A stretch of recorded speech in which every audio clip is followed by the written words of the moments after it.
வணக்கம். இன்று 16வது ஆண்டு நினைவு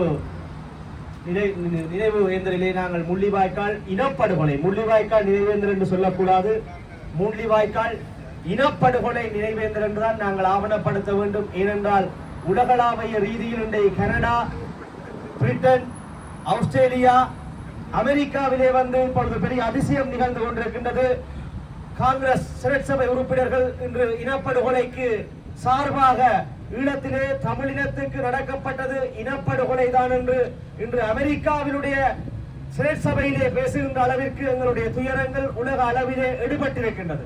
ஆகவே நாங்கள் இதை முள்ளிவாய்க்கால் நினைவேந்தல் என்று மட்டுப்படுத்தாது, முள்ளிவாய்க்கால் இனப்படுகொலை, தமிழின இனப்படுகொலை என்றுதான் ஆவணப்படுத்த வேண்டும். இந்த வகையிலே 16வது நினைவேந்தல் இந்த நாளிலே உலகம் பூராகவும் மூளை முடுக்கெங்கும் எங்களுடைய தாயக உறவுகளினுடைய ஈழத்தமிழ் இனப்படுகொலை நினைவேந்தப்படுகின்றது.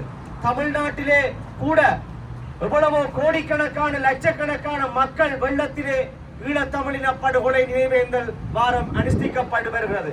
ஈழத்தில் என்றுமில்லாதவாறு இன்று 15 ஆண்டுகளுக்கு பிறகு பெரும் மக்கள் எழுச்சியோடு முள்ளிவாய்க்கால் மண்ணிலே எங்களுடைய நினைவேந்தல் ஏற்படுத்தப்பட்டிருக்கின்றது.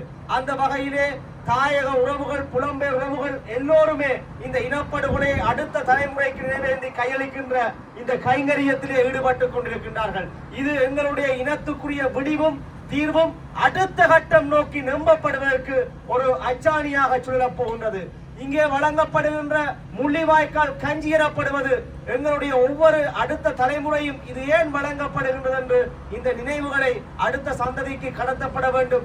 ஏனென்றால் எங்களுடைய இந்த உள்நாட்டு போர் காரணமாக சிதறி சென்ற எங்களுடைய இளைய தலைமுறை எங்களுடைய அந்த மண்ணிலே இருந்து அவலங்களை சுமந்து வெளியேறியவர்கள் இன்று கல்விமான்களாக, புத்திஜீவிகளாக, சட்ட வல்லுநர்களாக, ராஜதந்திரிகளாக உலகமெங்குமே வரம் வந்து கொண்டிருக்கின்ற இந்த நேரத்திலே நாங்கள் எங்களுடைய அடுத்த கட்ட தீர்வை நோக்கி ராஜதந்திர முறையிலே நாங்கள் வெல்ல வேண்டும். அதற்குரிய காலம் கனிந்து கொண்டு வருகிறது. ஆகவே இந்த முள்ளிவாய்க்கால் மண்ணிலே எங்களது தீர்வுக்காக தங்களை ஆகுதியாக்கி அத்தனை பொதுமக்களுக்கும், உறவுகளுக்கும், மாவீரர்களுக்கும் நாங்கள் அஞ்சலியை செலுத்துவோம். இந்த மண்ணிலே நாங்கள் இந்த கஞ்சியை வழங்கி நாங்கள் இந்த உலக மக்களுக்கும், இந்த கனடிய மக்களுக்கும் நாங்கள் ஒரு செய்தியை தெரிவித்து நிற்போம். நன்றி.